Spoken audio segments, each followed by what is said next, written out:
ఈ శ్వేతపత్రం నీటిపారుదల రంగం ఎదుర్కొంటున్న వివిధ సమస్యలు మరియు సవాళ్ల గురించి సమగ్రమైన సమాచారాన్ని అందించడం, ఈ లోపాలని అధిగమించడానికి సాధ్యమయ్యే ప్రభుత్వ చర్యలను అన్వేషించడం లక్ష్యంగా పెట్టుకుంది. ఈ శ్వేతపత్రం వివిధ ప్రాజెక్టుల అమలు పురోగతిని, వాటి నీటిపారుదల సామర్థ్యాన్ని తెలియజేస్తుంది.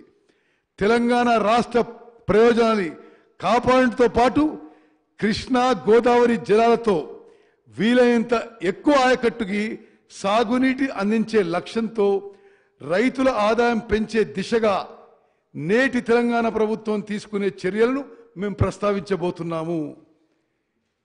అధ్యక్ష, ఇరిగేషన్ పొటెన్షియల్ విషయంలో నేను మీకు ఈ స్లైడ్ చాలా స్పష్టంగా తెలియజేస్తుంది. తెలంగాణ ఏర్పాటయ్యే నాటికి 57 లక్షల ఎకరాల ఆయకట్టు ఉంది. లక్షల ఎకరాల ఆయకట్టు ఉంది. అప్పటి వరకు అయిన ఖర్చు, తెలంగాణ రాష్ట్రం ఏర్పాటు అయ్యే వరకు అయిన ఖర్చు ఇరిగేషన్ సెక్టర్పై 54,000 కోట్లు.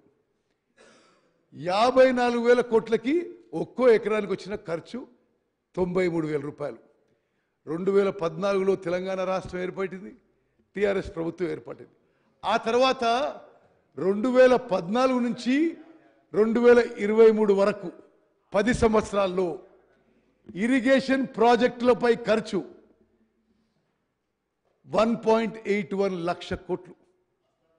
గతంలో 54,000 కోట్లతో 57 లక్షల ఎకరాలు ఆయకట్టు వస్తే ఈ 10 ఏళ్లలో 1.81 లక్షల కోట్ల ఖర్చుతో కొత్త ఆయకట్టు వచ్చింది 15 లక్షల ఎకరాలు. అంటే ఈ 10 ఏళ్లలో వీళ్ళు ఖర్చు పెట్టిన సొమ్ముకి ఒక్కో ఎకరానికి కొత్త ఆయకట్టుకు వచ్చిన ఖర్చు మరి 11 లక్షల రూపాయలు అని చెప్పి నేను మనం చేస్తున్నాను. Sir, I'm not yielding. పూర్తయిన తర్వాత మీరు మాట్లాడండి. గత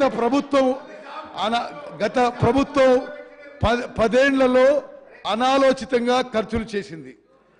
నేను మళ్ళీ చెప్తున్నా, 2014 నుంచి 2023 వరకు 1.81 lakh crores వ్యయంతో 15 లక్షల ఎకరాల విస్తీర్ణంలో ఆయకట్టు వచ్చింది. అంటే ఒక్కో ఎకరానికి 11 లక్షలు ఖర్చు పెట్టింది.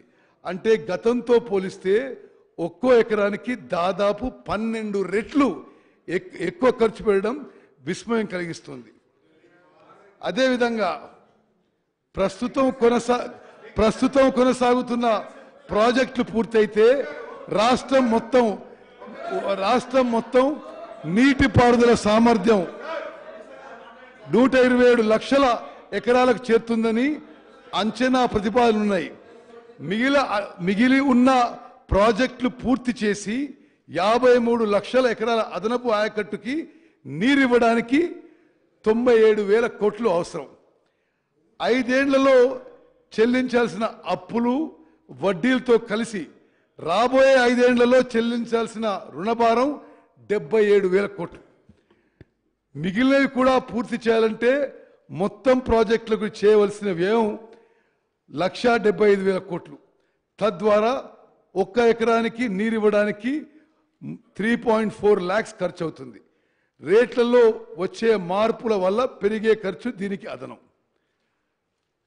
అదేవిధంగా అధ్యక్ష, ఈ స్లైడ్ ద్వారా మళ్ళోసారి నేను ఇది భారీ, మధ్య తరహా, చిన్న తరహా ఐడిసిలో ఎంత దేనికి ఖర్చు అయింది, మరి 2014కి ముందు 2014 తర్వాత స్పష్టంగా తెలియజేయడం జరిగింది.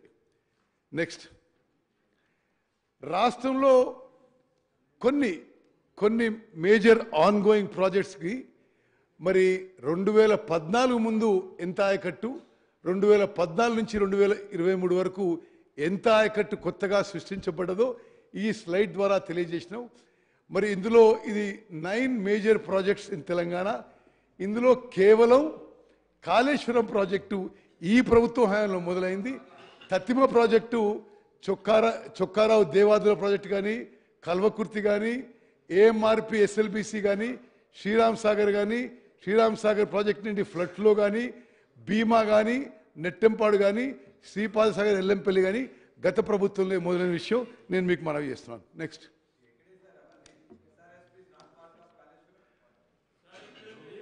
మరి కృష్ణా బేసిన్లోని ప్రాజెక్టులు, కృష్ణా నదిపై నిర్మించిన ప్రాజెక్టులో ముఖ్యమైనవి నాగార్జున సాగర్, శ్రీశైలం, ప్రియదర్శిని జూరాల ప్రాజెక్టు, నెట్టెంపాడు, భీమా, కోయిల్ సాగర్, కల్వకుర్తి, ఆర్డిఎస్, పాలమూరు రంగారెడ్డి.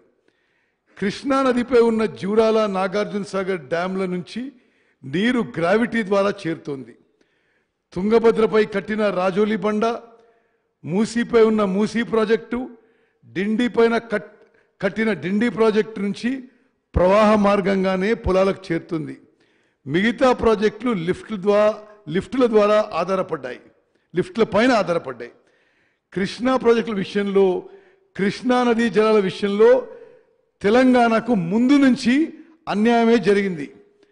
గడిచిన 10 ఏళ్లలోనూ ఈ ప్రాజెక్టులను గత ప్రభుత్వం నిర్లక్ష్యం చేసింది. దీంతో దక్షిణ తెలంగాణలోని మహబూబ్ నగర్, రంగారెడ్డి, నల్గొండ, ఖమ్మం జిల్లాలకు తీవ్ర అన్యాయం జరిగింది.